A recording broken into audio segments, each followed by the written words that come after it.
বাতিল হওয়া নিয়োগ ফিরে পাওয়ার দাবিতে সমাবেশ থেকে পদযাত্রা কর্মসূচিতে আবারও বাধা দিয়েছে পুলিশ।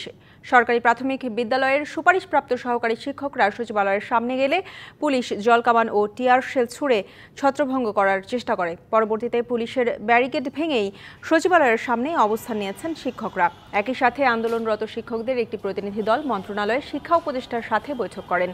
রবিবার সকাল থেকেই আন্দোলনরতরা শাহবাগের জাতীয় জাদুঘরের সামনে 11 দিনের মতো অবস্থান নিয়ে সমাবেশ করেন। শিক্ষকরা জানান, চাকরিতে যোগদানের বিষয়ে নিশ্চিত না হওয়া পর্যন্ত তারা রাজপথ ছাড়বেন না। আন্দোলনকারীরা বলছেন, তাদের যৌক্তিক আন্দোলনে 3 দিন পুলিশ বল প্রয়োগ করেছে।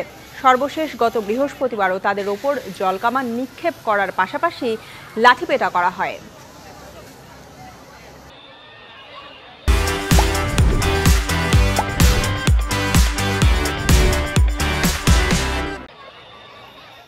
আমাদের প্রাথমিক নিয়োগটা হয়েছে 3 ধাপে। প্রথম দ্বিতীয় ধাপ চাকরি করতেছে, ওদের প্যানেলও চাকরি 24 ডিসেম্বর ওরা জয়েন করেছে। আমাদেরকে সুপারিশপ্রাপ্ত করেও এখন আমাদেরকে সুপারিশপ্রাপ্ত থেকে বাদ দেওয়া হচ্ছে। কেন? এই বৈষম্যটা কেন? আমাদের অধিকার যতদিন পর্যন্ত আমাদেরকে ফিরিয়ে দেওয়া না হবে, আমাদের প্রাপ্য সম্মান আমরা যতদিন পর্যন্ত ফিরে না পাবো, ততদিন পর্যন্ত আমরা রাজপথ ছাড়বো না। এই আন্দোলনরত অবস্থায় এখানে মিডিয়ার সামনে অথবা জনসম্মুখে কোনো আশ্বস্ত আমাদেরকে করা হয় নাই।